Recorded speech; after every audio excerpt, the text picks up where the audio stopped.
பல பேருக்கு இது இல்லைன்னா அந்த டேவே ஃபுல்ஃபில் ஆகாது. நிறைய பேரோட வாழ்க்கையில் இது தனி இடமே பிடிச்சிருக்குது. Hi friends, welcome and welcome back to my channel.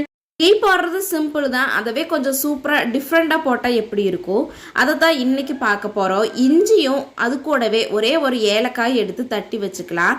இப்போ டீ போடுறதுக்கு முன்னாடி தண்ணி ஊற்றிட்டு அதில் தேவையான அளவு சர்க்கரை, இந்த இஞ்சியும் ஏலக்காயும் சேர்த்து நல்லா கொதிக்க வச்சுட்டோன்னா எசன்ஸ் நல்லா இறங்கிரும். இது கொதிக்கும் போது தேவையான அளவு டீ தூள் சேர்த்திட்டு டிக்காஷன் இறங்கின உடனே நமக்கு தேவையான அளவு பாலும் சேர்த்தி நல்லா கொதிக்க விட்டுறலாம். இது நல்லா கொதிக்கிறது சிம்மிலேயே வச்சு நல்லா கொதிக்க வச்சோன்னா டேஸ்ட் நல்லாயிருக்கும்.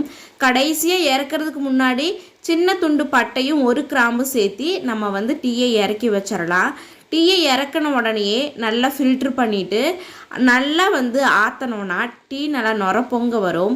இது மாதிரி நீங்களும் உங்கள் வீட்டில் நொரப்பொங்க டீ கொடுத்தீங்கன்னா அது நல்ல டேஸ்ட்டாக இருக்கும், நல்லா ஒரு ரிஃப்ரெஷ்ஷாகவும் இருக்கும். நீங்களும் இதே மாதிரி டீயை ட்ரை பண்ணி பார்த்துட்டு எப்படி இருந்ததுன்னு கமெண்ட் பண்ணுங்கள். தேங்க்ஸ் ஃபார் வாட்சிங். Bye bye.